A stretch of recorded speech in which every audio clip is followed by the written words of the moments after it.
Você sabe o que é bruxismo? É provável que a sua resposta seja sim, porque todo mundo já ouviu falar de bruxismo ou do hábito de ranger os dentes. Mas será que as informações que você tem estão todas corretas? O mecanismo do bruxismo está sim ligado ao hábito de ranger os dentes, mas vai um pouco além disso. A definição aceita pelo consenso de especialistas é que se trata de uma atividade repetitiva dos músculos da mandíbula, caracterizado pelo apertar ou ranger dos dentes e ou apertar ou empurrar a mandíbula.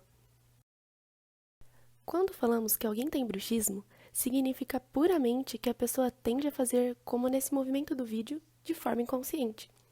Muito possivelmente você tem bruxismo, assim como muitas pessoas que você conhece, e esses são os movimentos característicos do comportamento. Você acha mesmo que todo mundo tem exatamente o mesmo padrão do hábito? Ou seja, o mesmo tipo de bruxismo? Não, não tem. Até porque existem dois tipos, o do sono e o de vigília. O do sono acontece enquanto a pessoa está inconsciente, dormindo, enquanto o de vigília acontece enquanto a pessoa está acordada, concentrada nas suas tarefas diárias. Vamos começar falando sobre o bruxismo do sono. Talvez você já tenha ouvido falar sobre bruxismo noturno, mas o nome mais adequado é bruxismo do sono, já que não tem nada a ver com o horário do dia, e sim com o momento em que a pessoa está dormindo. Ele pode também, então, se apresentar num sono diurno, naquela sonequinha da tarde. Já o segundo tipo, o chamado bruxismo de vigília, é quando a gente pratica os movimentos enquanto está trabalhando ou está concentrado no computador, fazendo aquela restauração mega difícil na clínica, ou ainda há pessoas que fazem bruxismo de vigília enquanto estão fazendo atividades que deveriam ser relaxantes, como ver um filme ou ler um livro. É bem simples de entender a diferença, né? Mas como saber se eu tenho bruxismo? Meus dentes são desgastados. Isso quer dizer que tenho bruxismo? Não, isso é parcialmente um mito. Embora o desgaste possa ocorrer no paciente que é portador do bruxismo, nós devemos considerar que o desgaste dentário pode vir a ocorrer por outras situações, podendo ser um desgaste fisiológico, um trauma oclusal ou proveniente de hábitos parafuncionais.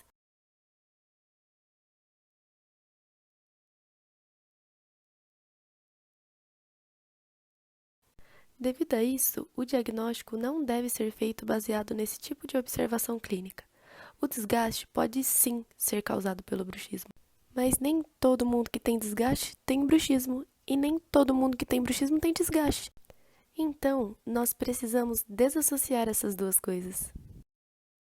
Tenho dores nos músculos do rosto. Isso quer dizer que eu tenho bruxismo?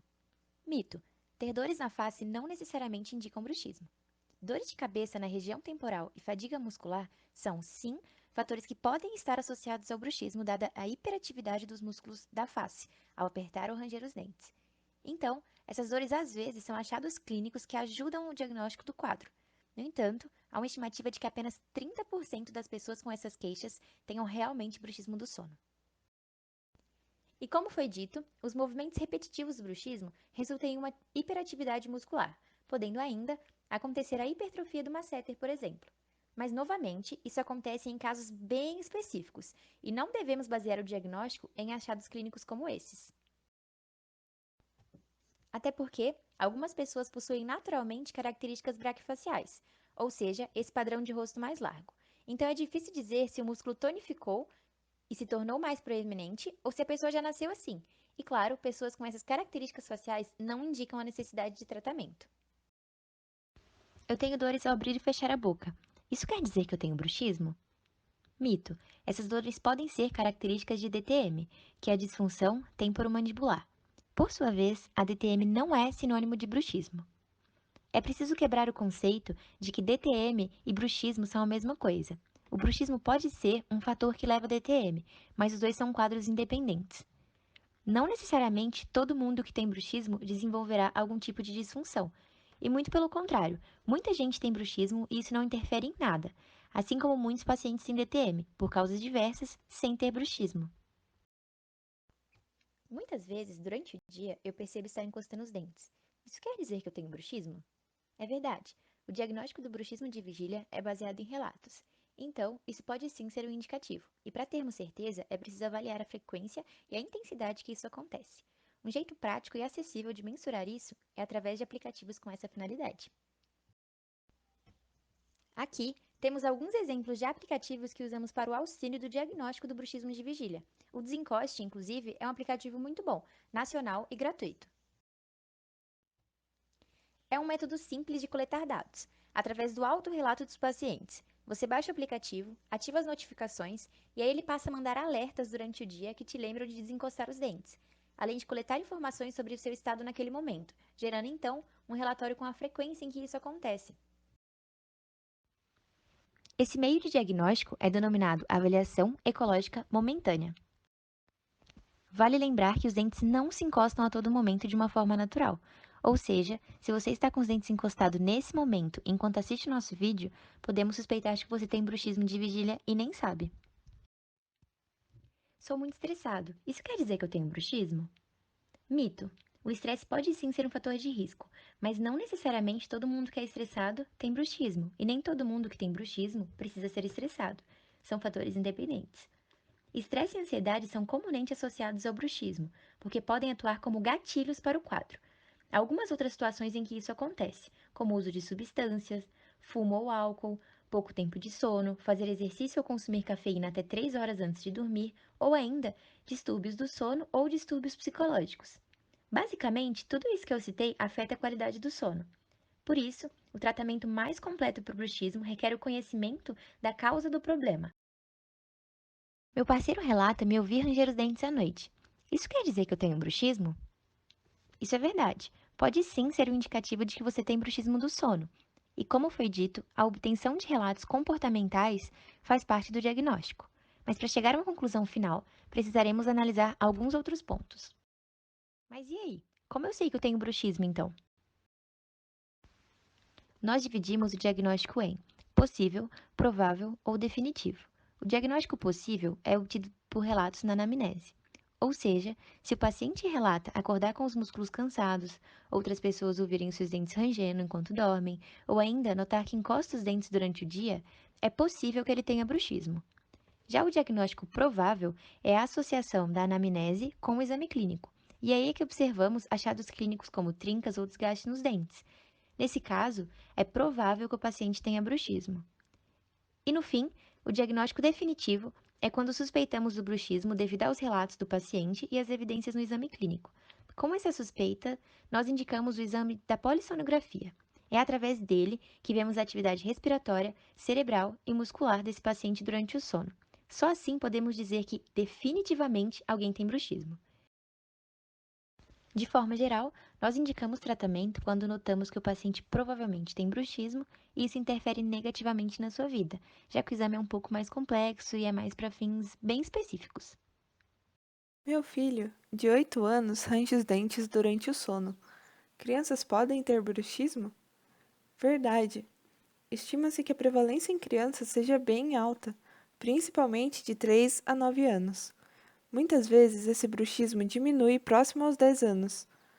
A prevalência de bruxismo nos adultos jovens é bem menor do que nas crianças, e nas pessoas com mais de 60 anos é menor ainda. Isso nos mostra que a tendência do bruxismo é diminuir com a idade. Meu dentista me disse que eu tenho bruxismo. Isso é algo ruim? Não necessariamente, isso é um mito. O bruxismo em si não causa mal nenhum à nossa saúde geral ou bucal, mas claro, pode ser um fator que influencia e acentua algumas situações clínicas. Precisamos nos atentar a algumas coisas. Primeiro, quais são os efeitos do bruxismo para esse paciente?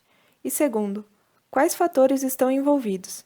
Só assim podemos indicar o melhor tratamento. Não basta você perceber um paciente com dor no consultório e entregar a ele a famosa plaquinha e ele será feliz para sempre. Estamos tratando de algo que é comportamental. Portanto, devemos tratar suas causas e não as consequências que ela gera. E por falar em causa e consequência, esse é um critério para classificar o bruxismo. O bruxismo primário tem origem central, ou seja, são ordens enviadas pelo nosso cérebro. No bruxismo secundário, a atividade ocorre como consequência de outra condição. Por exemplo, em casos de apneia obstrutiva do sono, o movimento mandibular previne o colapso das vias aéreas superiores. Outro exemplo é em pacientes com refluxo gastroesofágico, em que os movimentos mandibulares estimulam um aumento do fluxo salivar, o que reduz o risco de desgaste erosivo dos dentes. Eu tenho bruxismo do sono. Preciso fazer a plaquinha? O tratamento do bruxismo do sono é feito apenas quando há consequências clínicas. Nesses casos, usamos o dispositivo interoclusal, que é popularmente conhecido como plaquinha, e que no passado era chamado de placa miorrelaxante, mas abandonamos esse nome já que não relaxa os músculos. Esse dispositivo deve ser rígido e sua função é unicamente evitar o desgaste dentário. Eu tenho bruxismo de vigília. O que eu faço? Essa é uma boa pergunta. Se durante o sono já era difícil, durante a vigília mais ainda, já que não podemos apelar nem para o dispositivo interoclusal. A saída para lidar com essa situação é justamente por meio de alertas, como no aplicativo que vimos mais cedo nesse vídeo. Os lembretes enviados pelo aplicativo tornam a pessoa consciente do que está fazendo e induzem-na a evitar o hábito. Refazer o guia canino trata o bruxismo? Mito. O desgaste do guia canino pode tanto ter causa fisiológica quanto ser causado pelo bruxismo. Sendo assim, se a gente só refizer o guia canino e não tratar o comportamento, o guia canino vai quebrar. Com isso, nós estaríamos tratando uma consequência do bruxismo e não a causa dele em si. Outra coisa que vale ressaltar é que um paciente pode apresentar o desgaste do guia canino como consequência do bruxismo, mas não ter mais o hábito. Ou seja, em algum momento, a atividade de bruxismo desgastou os dentes. Agora que o paciente abandonou esse hábito, continua com seus dentes desgastados. Toxina botulínica, aquela conhecida como Botox, trata o bruxismo? Mito, a toxina não trata. Além disso, ela causa um bloqueio irreversível dos axônios, que pode fazer com que o indivíduo perca força conforme aumentamos as aplicações. A perda de força não faz com que o indivíduo perca o comportamento de apertar ou ranger os dentes. Por isso, ela tem que ter a indicação certa, e o bruxismo não é uma delas. Meu dentista disse que tenho maloclusão e bruxismo. Usar aparelho pode ser um tratamento para os dois? Mito. O bruxismo do sono é um comportamento, bruxismo de vigília é um hábito. Corrigir maloclusão não muda o comportamento inconsciente durante o sono, nem o hábito diurno. Pode ser que, inicialmente, o bruxismo melhore, já que a movimentação ortodôntica causa um estranhamento e altera a percepção periodontal. Contudo, no momento em que se estabiliza, o bruxismo provavelmente voltará. Bastante coisa, né? Mas isso é só o começo. Ainda precisamos de muitos estudos na área de bruxismo. Espero que esse vídeo tenha esclarecido alguns conceitos para você. Se tiver alguma pergunta, manda pra gente. Vamos tentar responder todas. Esse vídeo foi produzido pelas alunas do 4º ano do PET Odontologia, Laís, Laura e Elizabeth, com orientação do professor Leonardo Bonjardim. Obrigada!